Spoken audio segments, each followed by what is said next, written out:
சரிங்க, இப்போ வந்து பாத்தீங்கன்னாக்கா இல்லத்தரசி திட்டத்துல 8000 ரூபாய் கூப்பன் திமுக கொடுக்குறேன்றாங்க.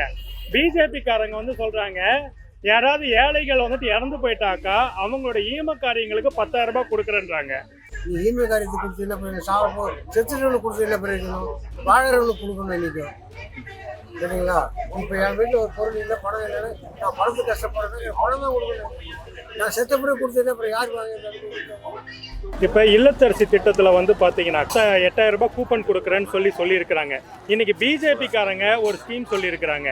யாராவது வந்துட்டு ஏழைகள் குடும்பத்தில் வந்து யாராவது இறந்துட்டாங்கனாக்கா அந்த குடும்பத்துக்கு இறுதி சடங்கு செய்யறதுக்கு 10,000 ரூபாய் கொடுக்குறேன்னு சொல்றாங்க. இதுல எது சரி நீங்க நினைக்கிறீங்க?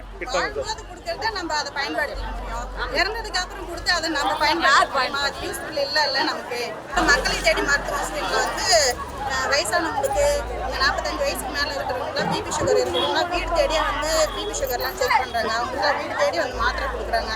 அதெல்லாம் அவங்களுக்கு ரொம்ப யூஸ்ஃபுல்லாக இருக்குது. இன்னொரு விஷயம் வந்து பார்த்தீங்கன்னாக்கா பிஜேபி நேற்றுக்கு தேர்தல் அறிக்கை வெளியிட்டிருக்கிறாங்க. ஏழை எளிய மக்கள் வீட்டில் யாராவது இறந்துட்டாங்கனாக்கா அவங்களுடைய ஈம காரியங்களுக்கு 10,000 ரூபாய் கொடுப்போம் அப்படின்னு வந்து சொல்லியிருக்கிறாங்க. இதை எப்படி எடுத்துக்கிறீங்க? சத்தத்துக்கு அப்புறம் செயல்படுற திட்டம் தான் பிஜேபி.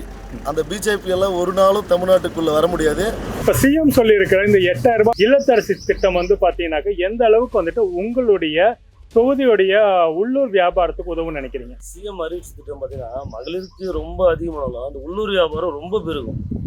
ஏன்னா மக்கள் போயிட்டு டைரெக்டாக அவங்களுக்கு விருப்பப்பட்ட பொருளை அவங்களே சூஸ் பண்ணி புழக்கத்தில் வரும். இது இல்லைன்னா நமக்கு ஊழலே இல்லாமல் இது நடக்கும். எதை வச்சு சொல்றீங்க ஊழல் இல்லாமல் பண்ணுறது? மக்கள் தேவையானது அவங்களுக்கு என்ன கம்பெனி வேணுன்றது அவங்களே எந்த கடைக்கு போகணுன்றது அவங்களே தான் முடிவு போகிறாங்க. அவங்க என்ன பொருள் வாங்கணுன்றது அவங்க தான் முடிவு பண்ண போகிறாங்க. வியாபாரம் உள்ள ஆன்லைன் பர்ச்சேஸ் விட்டுட்டு நேரடியாக போய் மக்கள் கடையில் போயிடுவாங்க போகிறாங்க. இதில் என்னன்னா எடப்பாடியார் சொல்லியிருக்காரு அப்படின்னு வச்சுக்கீங்களேன். எடப்பாடியார் ஃப்ரிட்ஜ் தரேன்னு சொல்லியிருக்காரு. ஃப்ரிட்ஜ் தராருன்னா அவரு ஒரு கம்பெனிக்காரர்கிட்ட அக்ரிமெண்ட் போடுவாங்க, அவங்க ஒரு ஆட்சியாளர் அக்ரிமெண்ட் போடுவாங்க. அதுக்குன்னு ஒரு டெண்டர் ஒரு ஆளை விட்டு அதன் மூலமாக ஒரு பணத்தை ஊழல் செஞ்சு இதில் நிறைய ஊழல் நடக்கும். அவங்க கொடுக்குறதா வாங்கி ஒரு கட்டாயத்தில் ஏற்படும். ஆனால் இந்த திட்டத்தில் 7 பொருள் கொடுத்துருக்குறாங்க. வீட்டுக்கு உங்களுக்கு என்ன இல்லையோ அதை போய் நீங்கள் வாங்கிக்கலாம். நீங்கள் எந்த கடையில் வேணா போய் வாங்கிக்கலாம், நேரடியாக வாங்கிக்கலாம். வியாபாரிகள் பயன்படுவாங்க, உள்ளூர் வியாபாரிகள்.